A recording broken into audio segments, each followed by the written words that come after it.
Praise lord. దేవాతి దేవునికి వందనాలు. ప్రభు నామమున మీ అందరికీ నా ప్రత్యేకమైన వందనాలు, శుభాలు తెలియచేస్తున్నాను.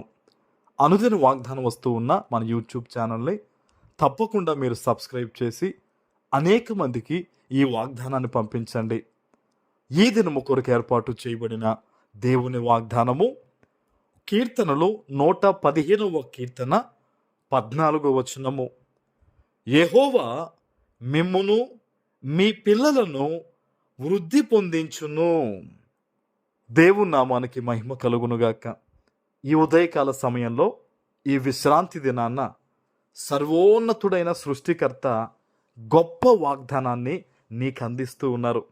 ఆయన అంటూ ఉన్నారు కదా, దేవుడు మిమ్ములను మీ పిల్లలను వృద్ధి పొందిస్తానని మాటిస్తూ ఉన్నారు. ఆమేన్. చాలా గొప్ప వాగ్దానం ఇది. చాలామంది దేవుని సన్నిధికి ఈరోజు ఎన్నో బాధలు చెప్పుకుందామని వెళ్తారు. వాక్య ద్వారా దేవుడు నాతో ఏం మాట్లాడతాడని ఈరోజు అనేక మంది విశ్రాంతి దినము గనక మందిరానికి పరిగెడతారు. కొంతమంది అయితే వెళ్ళలేని పరిస్థితుల్లో ఉండి దుఃఖిస్తూ బాధపడుతూ ఉంటారు.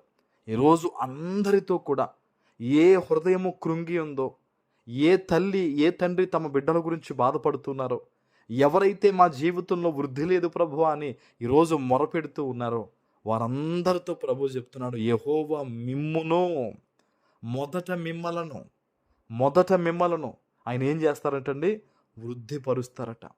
అనుకోని రీతిలో నీ పట్ల దేవుడు కార్యాలు చేయబోతున్నాడు. ఆమేన్. ఎలా జరుగుద్దో తెలియదు. ఆయన మాట చెప్పాడంతే ఆ మాట నెరవేరుతుందంతే. బహుశా ఈరోజు నీ బిడ్డల శుభకార్యం విషయంలో నువ్వు ఒక అడుగు వేయబోతున్నావేమో.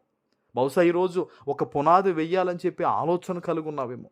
నువ్వు దేనికోసం అయితే ఈరోజు పనిని ప్రారంభించబోతున్నావో, నీ తండ్రి నీతోనే, ఈ వాగ్దానాన్ని వింటున్న నీతోనే స్పష్టంగా మాట్లాడుతున్నాడు.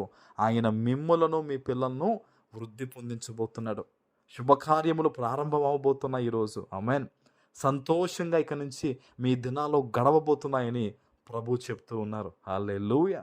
సంతోషంగా ఈరోజు ఈ వాగ్దానం విన్న తర్వాత మోకరించి దేవునికి కృతజ్ఞత తెలియచేయండి. ఎందుకో తెలుసా, ఎంత గొప్ప మాట చూడండి. ఆయన కేవలం మాటలు చెప్పి ఊరుకునే దేవుడు కాదు. వాగ్దానం ద్వారా 2 మాటలు నీతో మాట్లాడి ఆయన ఊరుకునే దేవుడు కాదు. మౌనంగా ఉండే దేవుడు కాదు. నీ పట్ల క్రియలు జరిగించబోతున్నాడు ఆయన.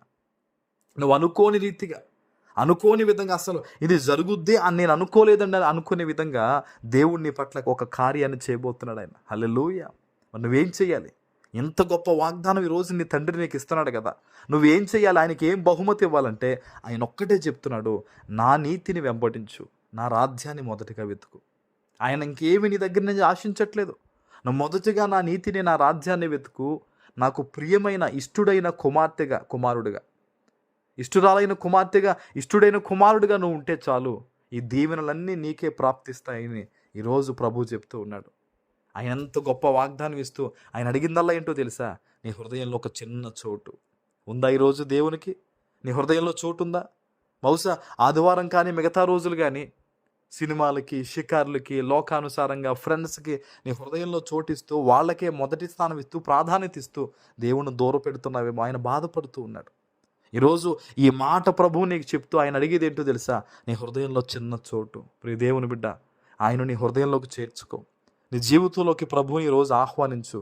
దేవుడు చేయబోయే మేళను బట్టి నువ్వు చాలా గొప్పగా సంతోషించబోతూ ఉన్నావు. ఆమేన్. ప్రార్థన చేసుకుందాం. పరిశుద్ధుడు అయిన మా తండ్రి, మీకు వందనాలు. ఈ ఉదయకాల సమయంలో మీరు ఇచ్చిన వాగ్దానము ప్రతి బిడ్డ జీవితంలో నెరవేర్చి స్థిరపరచమని యేసు నామమున ప్రార్థిస్తున్నాను తండ్రి. ఆమేన్.